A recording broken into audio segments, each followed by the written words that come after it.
Hello, welcome back to my channel. আপনারা আশা করি সবাই ভালো আছেন, আমিও ভালো আছি। সো আপনারা যারা আমার গত পরশু দিনের এই ভিডিওটা দেখছেন, বিটকয়েনের নেক্সট মুভমেন্ট কি, আমরা কি কনফিউজ কিনা এই জায়গাটাতে, আমি পুরোপুরি এখানে বিস্তারিত আপনাদেরকে বলে দিছিলাম যে বিটকয়েনের যে নেক্সট মুভমেন্টটা কি হতে যাচ্ছে এবং যে যুদ্ধের যে ব্যাপারটা, সেই যুদ্ধের ব্যাপারটাও কিন্তু আমি খুব ভালোভাবে এখানে আপনাদেরকে বলছিলাম। এবং বিটকয়েনের যে যে এই যে জায়গাটা আছে, যে জোনের মধ্যে ছিল গতকালকে এবং আজকে যে জোনের মধ্যে আছে, পুরোপুরি বিস্তারিত বলেছিলাম। সো দেখুন, গত পরশু দিনে আপনাদেরকে আমি পুরোপুরি বলছিলাম এবং গতকালকে যদি আপনারা দেখেন, এইখানে যখন ডোনাল্ড ট্রাম্প এবং যে ইরানের মধ্যে যে ডিলটা হয় এবং ইরান এখানে যে রিওপেনিং করে তাদের যে স্টেট অফ হরমুজ প্রণালী, তো তারপর কিন্তু আমরা বিটকয়েনের মধ্যে খুব ভালো রকমের একটা পাম্প দেখতে পাই এবং গোল্ডের মধ্যেও কিন্তু খুব ভালো রকমের একটা পাম্প দেখতে পাই, মুভমেন্ট দেখতে পাই। ঠিক আছে।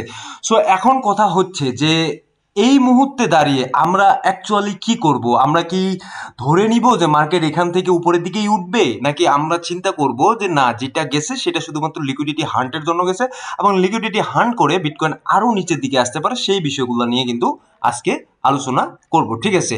সো প্রথমত আমরা গতকালকের বিষয়টাতে চলে যাই। যখন এই ঘোষণাটা আসে, স্টেট অফ হরমুজ যখন রিওপেনিং হয়, রিওপেনিং হওয়ার সময় কিন্তু আমরা দেখতে পাই যে মার্কেটের মধ্যে একটা বিগ মুভমেন্ট চলে আসে। শুধুমাত্র ক্রিপ্টোকারেন্সি না, আপনার মনে করেন যে গোল্ডে বলেন বা অন্যান্য যে ইয়াগুলোতে আছে, স্টকগুলোতে আছে, সেই স্টকগুলোতেও কিন্তু ভালো রকমের আমরা একটা পাম্প দেখতে পাই। সো এখন কথা হচ্ছে যে ডোনাল্ড ট্রাম্প এবং ইরানের মধ্যে, আমেরিকা এবং ইরানের মধ্যে যে সমস্যাটা, সেই সমস্যাটা একদিনে সমস্যার সমাধান হবে এমনটা কিন্তু না। যেমন আজকের দিনে যদি আপনারা দেখেন, আজকের দিনে আবার কিন্তু থ্রেট করছে ডোনাল্ড ট্রাম্প, ইরানকে আবার থ্রেট করছে। সো এই যে ডোনাল্ড ট্রাম্পের পাগলামি, সেটা আমরা সবাই জানি। ইনি মোটামুটি বলা চলে যে আজকে একটা কথা বললো, আগামীকাল একটা কথা বললো।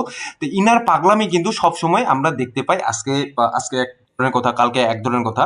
আজকে আবার কি করছে আপনারা দেখেন, এখানে বলছে যে Iran officially close the state of Hormuz again after USA it will not in it blockade. ঠিক আছে।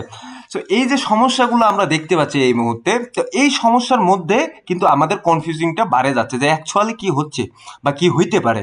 ঠিক আছে, আজকে এখানে বিস্তারিত আলোচনা আমরা করব। তো এর আগে যেটা বলছিলাম যে মার্কেটে আমরা যদি 2021 সালের দিকেও দেখি, আমরা বিটকয়েনের মার্কেটকে যদি 2021 সালেও দেখি, সিমিলার একটা প্যাটার্ন কিন্তু এইখানে আমরা দেখতে পাচ্ছি। এবং এটা আপনাদেরকে আমি বারবার গত যে ভিডিওগুলো ছিল, গত ভিডিওতে কিন্তু এখানে আমি বারবার বলছিলাম যে একটা সিমিলার প্যাটার্ন এখানে তৈরি হচ্ছে।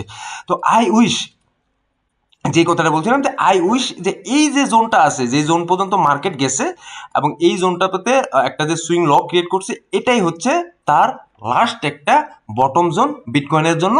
এই বটম জোন থেকে মার্কেট এখন আস্তে আস্তে উপরের দিকে ধাবিত হবে। ঠিক আছে। এখন কথা হচ্ছে যে মার্কেটে যে এই যে মুভমেন্টগুলো ক্রিয়েট হচ্ছে, যে একটা কেওয়াস সৃষ্টি হচ্ছে ইরান এবং ইউএস এর মধ্যে, তো এই যে কেওয়াসটা প্রতিনিয়ত চলতেছে, এই কেওয়াসটা কিন্তু আস্তে আস্তে শিথিল হবে। তো যখনই একটু কেওয়াজ হবে, মার্কেট দেখা গেল যে কিছুটা নিচের দিকে মুভমেন্ট ক্রিয়েট করবে, আবার মার্কেটে আরেকটা ভালো নিউজ চলে আসলো, আবার মার্কেট উপরের দিকে যাবে। এক কথায় মার্কেট এখানে আমরা যে জিনিসটা দেখতে পাবো সেটা হচ্ছে আপার একটা ট্রেন্ড মুভমেন্ট আমরা দেখতে পেতে যাচ্ছি সামনের দিকে। ঠিক আছে।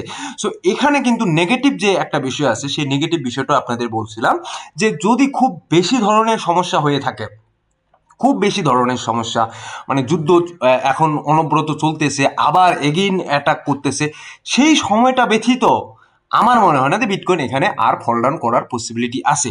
যদি খুব বেশি সমস্যা হয়, তাহলে আপনাদেরকে এই কথাটা বলছিলাম যে বিটকয়েন কতদূর পর্যন্ত আসার পসিবিলিটি আছে। ঠিক আছে, 48-49 পর্যন্ত, এই জোনগুলো পর্যন্ত আমি মার্ক করছিলাম যে 48-49 পর্যন্ত বিটকয়েন আসার পসিবিলিটি আছে।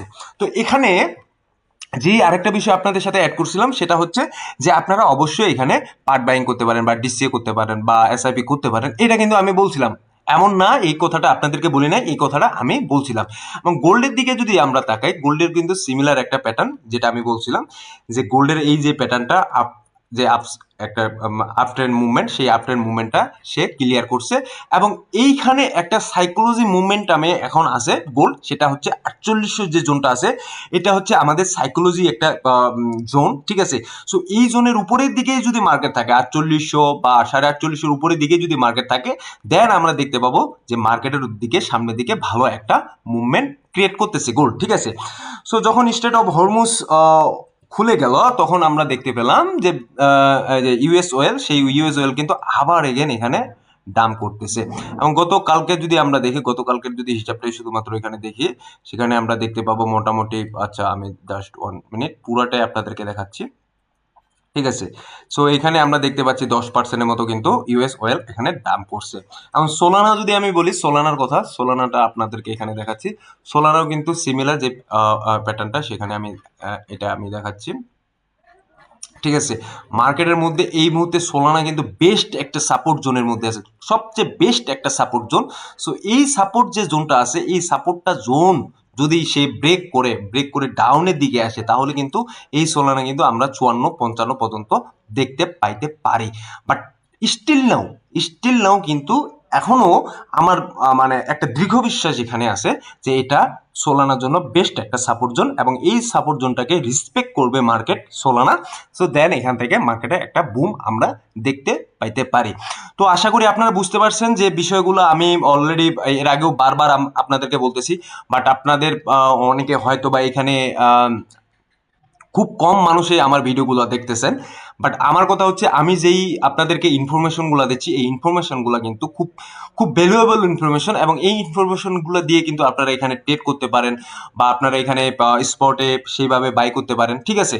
সো ওভারঅল যদি আপনাদেরকে এই মুহূর্তে কথা বলি, যে আমরা এখন যে সিচুয়েশনটাতে আছে, সেটা হচ্ছে বিটকয়েনের যে এখন যে মেজর যে একটা জোন আছে, এটা কিন্তু মেজর একটা রেজিস্ট্যান্স জোন আছে। সো এই জোনটাকে কিন্তু মার্কেট কাভারেজ করতে পারে নাই। সো এই জোনটা আমরা দেখবো, এবং এই জোনের উপরে যদি মার্কেট ক্লোজ করে, মানে এক কথায় 80,000-এর উপরের দিকে যদি মার্কেট ক্লোজ করে, ঠিক আছে, 80,000-এর উপরের দিকে মার্কেট ক্লোজ করে উপরের দিকে যায়, তাহলে দেন কিন্তু ভালো একটা মুভমেন্ট আমরা দেখতে যাচ্ছি সামনের দিকে বিটকয়েনের। এবং বিটকয়েনের যদি ভালো একটা মুভমেন্ট দেখতে যাই, তাহলে কিন্তু আমরা অলস যে কয়েনগুলো আছে, সেই অলস কয়েনের যে মেজর যে কয়েনগুলো আছে, সেই অলস কয়েনের মেজর কয়েনগুলোতেও কিন্তু ভালো আমরা একটা মুভমেন্ট দেখতে পাবো সামনের দিকে। সো ধন্যবাদ সবাইকে, ভালো থাকবেন, সুস্থ থাকবেন, দেখা হবে নতুন কোনো ভিডিও নিয়ে আগামী দিনে।